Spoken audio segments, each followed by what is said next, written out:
Koala guximtare. Një herë e një kohë, në zemër të një pylli eukaliptesh, të ndriçuar nga dielli, jetonte një koala e re me emrin Kiki. Kiki ishte i njohur nga të gjitha llojet e kafshëve si krijesa më gjumashe e pyllit. Ndërsa kafshët e tjera luanin, vraponin dhe punonin shumë, Kiki i kalonte pjesën më të madhe të ditëve të saj, e ulur me dembelizëm në degët e pemëve më të larta të eukaliptit, duke ngrënë gjethet e tyre të buta. Për të, gjethet e eukaliptit ishin më shumë se sa thjesht ushqim. Ato ishin bota e saj. Ajo e donte shijen e tyre, butësinë e tyre dhe mënyrën se si e bënin të ndihej e qetë dhe paqësore. Tani, kafshët e tjera në pyll, lepujt, kangurët, wambatët dhe të gjitha kafshët e atij pylli, shpesh e ngacmonin Kikin, se ishte shumë e ngadalt dhe dembele. Hajde Kiki, thërrisnin ata, përse nuk vjen të luash? Mendjen veç të gjumi e ke. Ngacmimet edhe e bezdisnin, por Kiki e dinte se të qenit dembel ishte e pavullnetshme, ishte pjesë e asaj që ajo ishte. Në fund të fundit, nuk ishte se ajo nuk donte të ndihmonte apo të bashkohej me shokët, por thjesht sepse ajo ishte shumë e ngadalt dhe çdo veprim i merrte shumë kohë. Trupi i saj ishte ndërtuar për të çlodhur, për të shijuar jetën në degët e qeta të pemëve, por edhe efekti i gjetheve të eukaliptit ishte një arsye fort e ngadalësisë së saj. Por Kiki nuk e kishte problem të ishte ndryshe. Ajo kishte një shoqe të mirë që e kuptonte dhe e pranonte atë ashtu siç she. Lulun, një wombat miqësor. Luluja pëlqente të kalonte kohë me Kikin duke u ulur me të në tokën e butë dhe në hijen e pemëve të eukaliptit. Luluja ishte plot energji, lëvizte gjithmonë, vraponte, por nuk e kishte problem që Kiki preferonte të qëndronte pa lëvizur.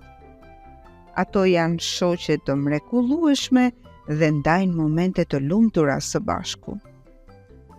Një pasdite me diell, ndërsa Kiki dremiste në pemën e saj të preferuar, ajo dëgjoi një grup kafshësh që po flisnin pikërisht për të. Kiki është shumë dembele, tha njëra nga kafshët. Ajo është gjithmonë në gjumë, gjithmonë e ngadalt. Kujt i hyn në punë ajo dembele? Kiki u ndje e lënduar.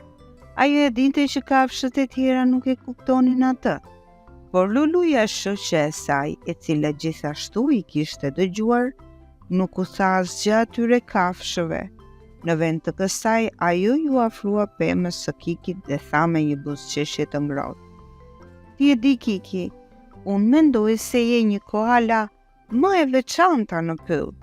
Ti ndihmon për të mbajtur pyllin të qetë me mënyrat e tua paqësore. Por atë pasdite ndodhi diçka e papritur. Një dingo i egër me dhëmë të mpret dhe sy të ndezur u shfaq në hyrje të pyllit. Ai ishte i njohur për shkaktimin e telasheve dhe kafshët i frikësoheshin shumë. Sapo dingo e dalloi Lulun, ai u lëriti kërcënues dhe para se dikush të mund të reagonte, ai i ndoqi atë në pyll. Kiki shikonte e tmerruar teksa shoqja e saj e dashur ishte në rrezik. Ajo e dinte se duhej të bënte diçka, edhe pse ishte aq e ngadalt. Edhe pse Kiki ishte më e ngadalt dhe jo aq e shkafët sa kafshët e tjera, ajo nuk do ta zhgënjente kurrë Lulun. Ajo vërtet që ishte e ngadalt dhe dembele, por kishte një zemër plot guxim pikërisht atëherë kur duhej. Me vendosmëri, Kiki zbriti nga pema e saj. Ngadalë, por sigurisht dhe me kujdes, ai ndoqi tingujt e thirrjeve të furishme të Lulus, duke përdorur forcën e duarve të saj të gjata për t'u zvaritur dal nga dal për poshtë pemës. Ngadalësia dhe qetësia e Kikit e ndihmuan atë të qëndronte e fokusuar te zhurma dhe durimi i saj u shpërblye. Ajo arriti në një shkëmb të vogël ku Dingo e kishte futur në një cep Lulun.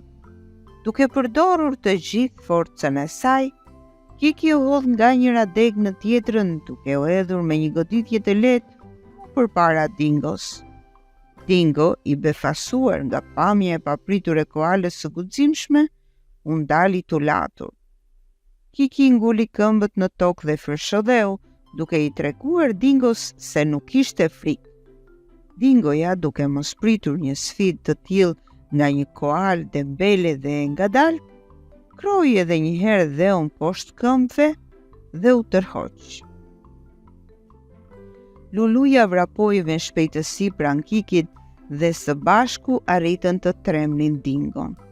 Kafshët e tjera të cilat kishin vëzhguar nga larg, nxituan t'i ndihmonin dhe brohoritën për trimërinë e Kikit. Ndërsa dielli filloi të perëndonte, Luluja u kthye nga Kiki dhe i tha: "Më vjen shumë keq, Kiki. Nuk e kuptova kurrë pse të pëlqente ti merrje gjërat ngadalë, por sot më tregove se ti je shumë më tepër se sa thjesht një dembele dhe ngadalë. Ti je fort, e zgjuar dhe gjithmonë e gatshme për të ndihmuar kur ka rëndësi." Kiki buzëqeshi butësisht, sytë e saj shkëlqenin. "Po është okej, Lulu, ne të gjithë kemi pikat tona të forta. Unë mund të jem e ngadalshme, por ndonjëherë pikërisht kjo qetësi e ngadalësi më ndihmon të shoh gjërat më qartë. Gjithkush ka mënyrën e vet për të ndihmuar botën, edhe nëse nuk është gjithmonë e dukshme." Që nga ajo ditë, kafshët e tjera e pan Kiki në një këndvështrim të ri. Ato ndaluan ta quanin dembele dhe përkundrazi, vlerësuan mënyrat e saj të qeta dhe të menduara me nge.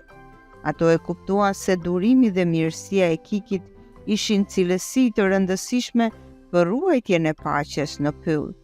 Dhe Kiki me mënyrat e saj paqësore dhe lëvizjet e ngadalta u bë zemra e komunitetit. Morali kësaj historie: ndonjëherë gjërat që të tjerët i shohin si dobësi mund të rezultojnë të jenë pika të forta. Është e rëndësishme të vlerësojmë veten për atë që jemi, jo sa shpejt mund të ecim apo sa mund t'i bëjmë gjërat. Secili prej nesh ka diçka unike për të ofruar dhe ndonjëherë zemrat më të qeta mbajnë guximin më të madh.